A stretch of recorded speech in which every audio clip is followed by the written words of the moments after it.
નમસ્કાર દોસ્તો, સુપરફાસ્ટ તાજા સમાચારમાં તમારું સ્વાગત છે। આજના તાજા અને સૌથી મોટા સમાચાર જાણીએ તે પહેલા ચેનલને જરૂર સબસ્ક્રાઇબ કરી લેજો। તો દોસ્તો બીજા સૌથી મહત્વપૂર્ણ સમાચાર, રાજ્યમાં કાતિલ ઠંડીમાં વધારો। ગુજરાતમાં ફરી એકવાર કાતિલ ઠંડીનું મોજું ફરી વળ્યું છે। હવામાન વિભાગ પ્રમાણે રાજ્યમાં આજથી ઠંડીનો નવો રાઉન્ડ શરૂ થઈ ગયો છે। તો ડિસેમ્બર કરતાં વધુ ઠંડી ફેબ્રુઆરી મહિનામાં અનુભવાશે। તો આજથી તાપમાનમાં 2 થી 3 ડિગ્રીનો ઘટાડો આવશે। તેમજ પવનની ગતિની ઝડપ એટલે કે 20 થી 30 કિલોમીટર પ્રતિ કલાકની રહેશે। તો આજથી ઠંડી વધતા તાપમાનનો પારો નીચે જશે અને જોકે રાહતની વાત એ છે કે હાલ રાજ્યમાં કમોસમી વરસાદની કોઈ પણ પ્રકારની શક્યતાઓ નથી। ત્યારબાદના બીજા સૌથી અગત્યના સમાચાર, કોંગ્રેસથી નારાજ આમ આદમી પાર્ટી ગોવા, હરિયાણા અને ગુજરાત ઉપર કરશે નિર્ણય। તો ઇન્ડિયા એલાયન્સના ઘણા સહયોગીઓના અલગ થયા બાદ આમ આદમી પાર્ટી ઉપર કોંગ્રેસે નારાજગી વ્યક્ત કરી છે, કારણ કે સીટ વહેંચણી ઉપર હજુ સુધી કોઈ પણ પ્રકારનો નિર્ણય કરવામાં આવ્યો નથી। તો આ દરમિયાન એવા પણ સમાચાર મળ્યા છે કે 13 ફેબ્રુઆરી યોજાનારી સંસદીય સમિતિની બેઠકમાં પાર્ટી કોઈ મોટો નિર્ણય લઈ શકે છે। તો માનવામાં આવી રહ્યું છે કે આ બેઠકમાં ગોવા, હરિયાણા અને ગુજરાતની ચૂંટણીના એકલા હાથે લડવા અંગેના નિર્ણયો સંભવ છે।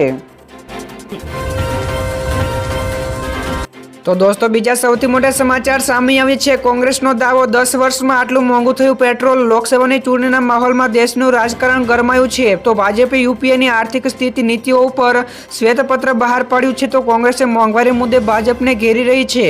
તો કોંગ્રેસે એક પોસ્ટર બહાર પાડ્યું હતું જેમાં દર્શાવવામાં આવ્યું હતું કે 2014માં 71 રૂપિયા પ્રતિ લીટરની કિંમતોનું પેટ્રોલ 2024માં 97 રૂપિયા પ્રતિ લીટરે વેચાઈ રહ્યું છે। તો આ પોસ્ટરનું કેપ્શન એ છે કે પેટ્રોલના ભાવને લઈને આગ લગાડતી જનતા સાથે આર્થિક અન્યાય થઈ રહ્યો છે। તો દોસ્તો આગળ વધુ એક સૌથી મોટા સમાચાર, રાજ્યમાં ફરી એકવાર આંદોલનના એંધાણો। તો ગાંધીનગરમાં ફરી એકવાર જૂની પેન્શન યોજનાને લઈને લાખો કર્મચારીઓ લડત ચલાવવાની તૈયારી કરી રહ્યા છે। તો વિધાનસભા ચૂંટણી બાદ હવે લોકસભાની ચૂંટણી આવતા કર્મચારીઓ લડતના આક્રમક બનવાની તૈયારી થઈ ગયા છે। તો તારીખ 14 ફેબ્રુઆરીથી અલગ અલગ કાર્યક્રમો ગુજરાત રાજ્ય સંયુક્ત કર્મચારી મોરચા દ્વારા જાહેર કરવામાં આવ્યા છે। તો તારીખ 23 મે ગાંધીનગરમાં બપોરે 12 વાગ્યે કર્મચારીઓ દ્વારા સામૂહિક ધરણાઓ પણ કરવામાં આવશે। તો દોસ્તો બીજા સૌથી મહત્વના સમાચાર, કેન્દ્રએ સ્પેક્ટ્રમ હરાજીને મંજૂરી આપી। કેન્દ્રીય કેબિનેટે મોબાઈલ સેવાઓ માટે ₹96,317.65 કરોડ રૂપિયાની મૂળ કિંમતે 8 સ્પેક્ટ્રમમાં બોન્ડની હરાજી કરવાનો નિર્ણય લીધો છે। તો 800, 900, 1800, 2300, 2500 અને 3300 મેગાહર્ટ્ઝ અને 26 મેગાહર્ટ્ઝના બોન્ડની આ હરાજીમાં સામેલ કરવામાં આવશે। તો અમુક કંપનીઓ પાસે રહેલા સ્પેક્ટ્રમ આ વર્ષે સમાપ્ત થઈ રહ્યા છે। તો કુલ 10,523 મેગાહર્ટ્ઝ સ્પેક્ટ્રમની હરાજી કરવામાં આવશે તેમ પ્રવક્તા મંત્રી અનુરાગ ઠાકુરે જણાવ્યું હતું।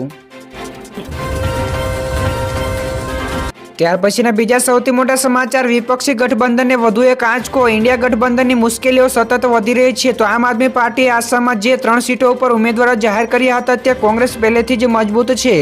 તો આમ આદમી પાર્ટીએ જણાવ્યું હતું કે સીટોની વહેંચણી ઉપર કોંગ્રેસ તરફથી કોઈ પણ પ્રકારનો જવાબ ન મળતા ઉમેદવારો જાહેર કર્યા હતા। તો કોંગ્રેસે હવે આ સીટો ઉપર ગઠબંધનનું અનુસરીને આગળ વધશે કે કેમ તે જોવાનું રહેશે। તો અગાઉ ભગવત માને પણ પંજાબમાં એકલા હાથે લોકસભાની ચૂંટણી લડવાની જાહેરાત કરી હતી।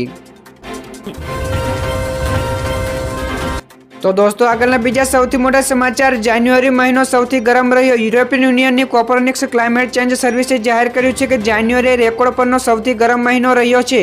તો કહેવામાં આવ્યું છે કે ગયા જૂનથી દર મહિને પાછલા વર્ષની સરખામણીમાં વધુ તાપમાન નોંધાઈ રહ્યું છે। તેનું કારણ મુખ્ય એ છે કે પર્યાવરણીય ફેરફાર। તો CS3ના ડેપ્યુટી ડાયરેક્ટર સમંથા બજર્સે કહ્યું હતું કે ગ્રીનહાઉસ ગેસના ઉત્સર્જનમાં ઝડપી ઘટાડો કરવો એ જ એકમાત્ર વિકલ્પ છે। તો ગયા વર્ષ કરતાં આ વર્ષ પણ સૌથી વધુ ગરમ રહેશે।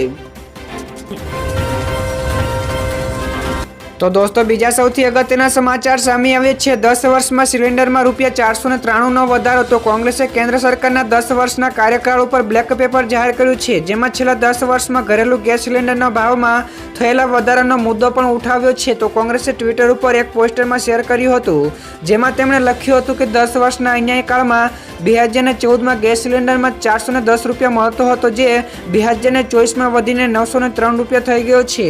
તો ઘરેલું ગેસ સિલિન્ડરની કિંમતોમાં 120% જેટલો એટલે કે ₹493 રૂપિયાનો વધારો થયો છે।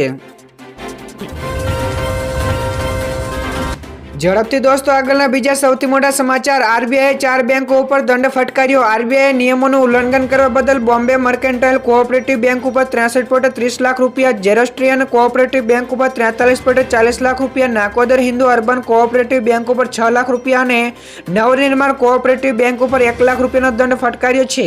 તો આરબીઆઈએ આ બેંકોને નોટિસ પાઠવીને કહ્યું હતું કે આ કાર્યવાહી ખાતાઓની જાળવણી અને થાપણો ઉપરના વ્યાજ સહિતના અન્ય અનિયમિતતાને કારણે કરવામાં આવી છે. ત્યાર પછીના દોસ્તો આગળના શેર માર્કેટના સમાચાર પણ સામે આવે છે. તો ગઈકાલે તેજી સાથે બંધ રહ્યું હતું શેર બજાર. તો પરમ દિવસે કડાકા બાદ ગઈકાલે શેર બજારમાં રિકવરી થઈ હતી. તો ગઈકાલે ટ્રેન્ડિંગ સેશન્સ દરમિયાન બીએસસીના સેન્સેક્સ, એનએસસીના નિફ્ટી અને બેંક નિફ્ટી એટલે કે ત્રણેયમાં સુધારો જોવા મળ્યો.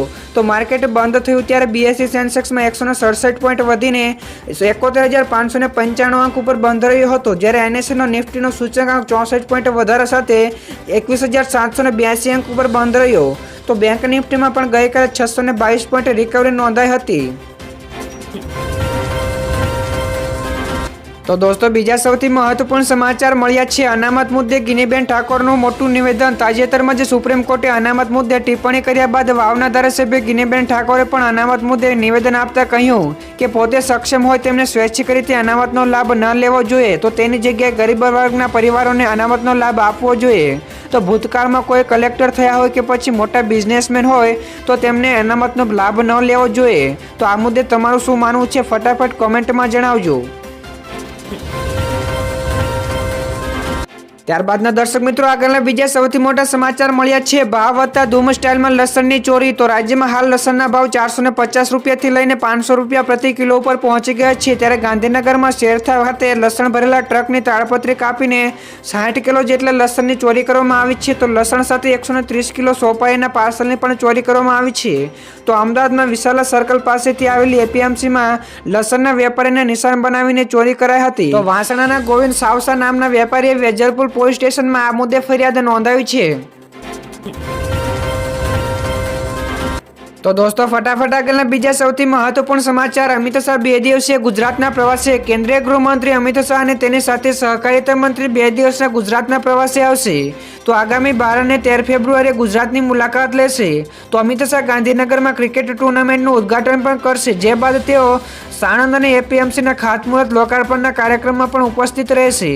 તો અમિત શાહની ઉપસ્થિતિમાં રાજકીય બેઠક પણ યોજાવાની શક્યતાઓ છે. બીજા સૌથી મોટા સમાચાર. અંબાજી પરિક્રમાને લઈને એસટીની ખાસ તૈયારી. 12 ફેબ્રુઆરીથી 5 દિવસ માટે અંબાજી પરિક્રમા મહોત્સવ શરૂ થઈ રહ્યો છે. તો અંબાજીને જોડતા વિવિધ રૂટ ઉપર 750 જેટલી બસો દોડાવવામાં આવશે. તો હિંમતનગર, મહેસાણા, પાલનપુર સહિતના એસટી વિભાગો વિશેષ બસો દોડાવશે. તો ભક્તો સરળતાથી આ દિવસોમાં આવી શકે કે તે માટેની વ્યવસ્થા કરાઈ છે. તો અંબાજી મંદિર, ગબ્બર તેમજ પરિક્રમા વિસ્તારને શણગારવામાં આવ્યું છે. તો આ દિવસોમાં મોટી સંખ્યામાં રાજ્ય તેમજ બહારના માઈ ભક્તો પણ દર્શનાર્થે આવે છે.